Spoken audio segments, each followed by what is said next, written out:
அனைவருக்கும் அன்பின் வாழ்த்துக்கள். இன்றைக்கி நம்ம பார்க்க போகிற லிட்டில் ஃபேக்ட், இஸ்ரேல் தேசத்தாருடைய பகல் நேரம் எவ்வாறு பிரிக்கப்பட்டிருந்தது அப்படின்றது குறித்து இன்றைக்கி பார்க்கலாம். நம்ம ஏற்கனவே சேவல் கூவும் நேரத்தில் இரவு பகுதியை எப்படி பிரித்திருந்தார்கள்னு பார்த்துருக்கோம். ஸோ அதே மாதிரி பகல் பகுதியை அவங்க எப்படி பிரிச்சிருந்தாங்க. ஸோ இதை காலையில் 6 மணிலிருந்து ஈவினிங் 6 மணி வரைக்கும் இதுவும் 4 பிரிவுகளாக பிரித்திருந்தார்கள். ஒவ்வொரு பிரிவும் 3 மணி நேர கால இடைவெளியை கொண்டதாக இருந்தது. அதற்கு அவங்க என்ன பேர் வச்சுருந்தாங்கன்னா, lesser morning, greater morning, lesser evening, greater evening அப்படின்னு அவங்க பேர் வச்சுருந்தாங்க.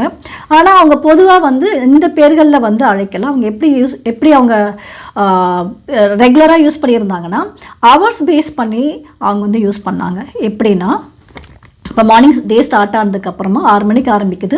ஸோ 7 மணி ஆகும்போது அது முதலாம் மணி வேலை அப்படின்னும், அதாவது ஃபஸ்ட் ஹவர் அப்படின்னும், 8 மணி ஆகும்போது 2ஆம் மணி வேலை செகண்ட் ஹவர் அப்படின்னும், 9 மணி ஆகும்போது 3ஆம் மணி வேலை தேர்ட் ஹவர் அப்படின்னும் அவங்க கூப்பிட்டுட்டு இருந்தாங்க. ஸோ அப்படி தான் ஹோல் டேவும் கூப்பிட்டாங்க. ஸோ இதை நம்ம பைபிளில் எங்கே வாசிக்கலாம் அப்படின்னா, யோவான் 4ஆம் அதிகாரம் 6ஆம் வசனம்.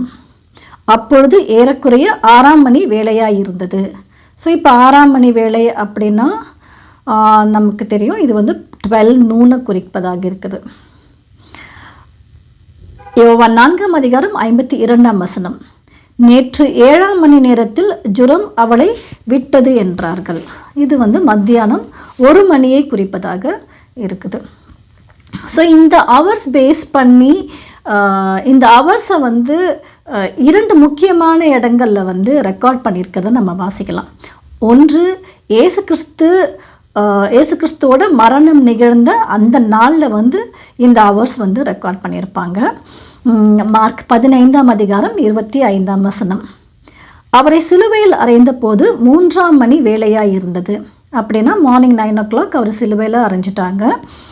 மார்க் 15ஆம் அதிகாரம் 33ஆம் வசனம். 6ஆம் மணி நேரம் முதல் 9ஆம் மணி நேரம் வரைக்கும் பூமி எங்கும் அந்தகாரம் உண்டாயிற்று.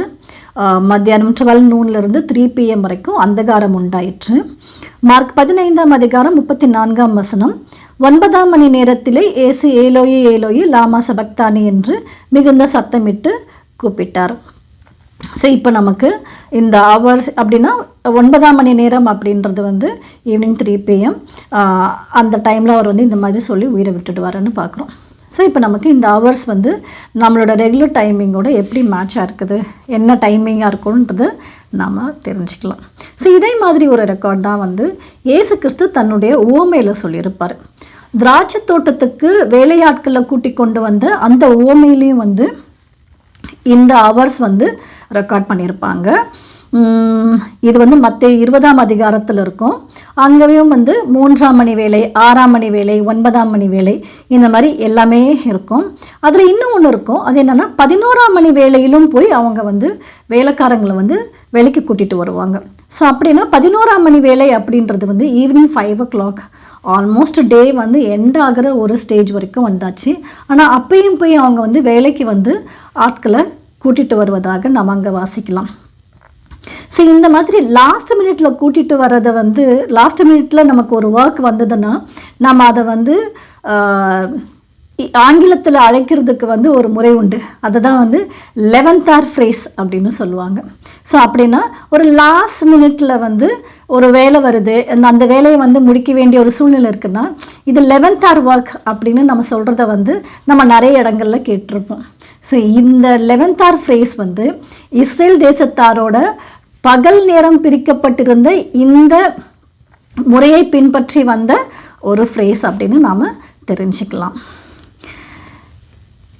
இப்போ நமக்கு இந்த இஸ்ரேல் தேசத்தாரோட டேஸ் தெரியுது, அது அவங்களோட இந்த ஹவர்ஸ் தெரியும். அதுக்கு ஈக்குவலண்ட்டான நம்மளோட ரெகுலர் டைமிங்கும் தெரியும்.